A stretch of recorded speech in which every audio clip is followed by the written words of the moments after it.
Assalamualaikum warahmatullahi wabarakatuh.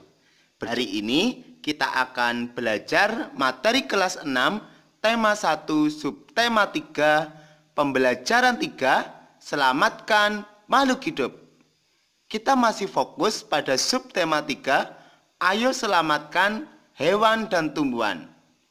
Bagaimana materinya? Mari kita bahas bersama-sama.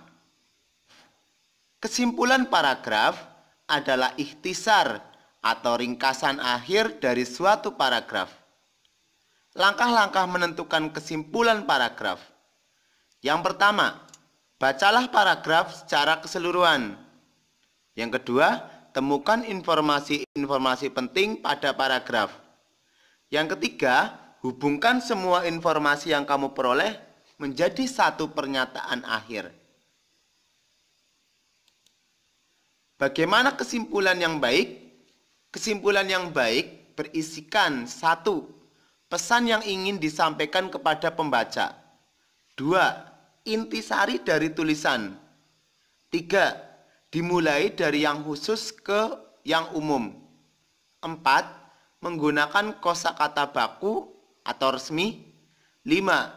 Suatu pernyataan yang dibuat berdasarkan ide pokok dan kata kunci dari kalimat penjelas dengan kalimat sendiri. Kalau kita ringkas, sebetulnya kesimpulan itu memuat keseluruhan apa yang dibahas dalam sebuah paragraf. Ringkas tetapi lengkap. Itu adalah kesimpulan. Jadi tidak terlalu panjang kalimatnya. Selanjutnya, pelestarian tumbuhan. Seperti halnya pada pelestarian hewan yang kita sudah bahas pada pembelajaran sebelumnya, bahwa pelestarian pada tumbuhan juga bertujuan agar tumbuhan tidak punah dan dapat dimanfaatkan untuk kelangsungan hidup manusia, seperti untuk bahan makanan, pakaian, tempat tinggal, dan sebagainya.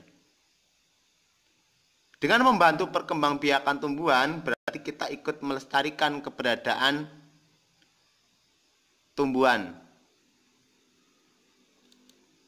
Bagaimana cara melestarikan tumbuhan? Yang pertama, dengan mengembangbiakan tumbuhan itu, baik secara generatif maupun vegetatif.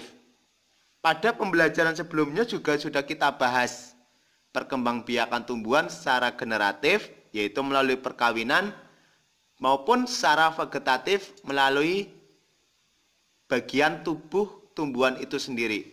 Di sini sudah banyak sekali contohnya, ada di gambar, ada yang secara generatif maupun secara vegetatif. Vegetatif pun juga ada yang vegetatif alami dan vegetatif buatan. Yang kedua, tidak menebang pohon sembarangan atau secara liar. Artinya, ini berkaitan dengan yang ketiga, yaitu melakukan tebang pilih.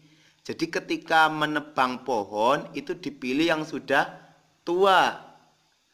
Tidak yang masih muda ditebangi semua, sehingga hutan menjadi gundul. Maka perlu dipilih penebangannya tidak secara liar atau sembarangan. Yang keempat, melakukan penghijauan atau reboisasi, yaitu penanaman hutan kembali. Jadi ketika kita menebang pohon, seharusnya kita juga sudah menyiapkan bibit pohon yang untuk ditanam, untuk mengganti pohon yang sudah ditebang. Sehingga tidak sampai gundul. Karena kalau hutan itu gundul, potensi terbesarnya adalah terjadi tanah longsor dan banjir. Yang kelima, pelestarian secara in situ dan ex situ. Ini sama seperti pada hewan. In situ artinya di dalam habitat aslinya, ex situ artinya di luar habitat aslinya. Contoh yang in situ yaitu hutan lindung. Yang ex situ contohnya adalah kebun raya. Yang keenam, mengembangbiakan tumbuhan langka dengan kultur jaringan. Ini sudah cara modern. Artinya jaringan pada tumbuhan itu dikembangkan menjadi tumbuhan baru. Jadi tidak melalui perkembangbiakan generatif maupun vegetatif. Contoh tumbuhan langka, ada bunga bangkai, bunga Rafflesia arnoldi, kantong semar, cendana, meranti, anggrek bulan, dan sebagainya. Sampai berjumpa lagi, terima kasih. Wassalamualaikum warahmatullahi wabarakatuh.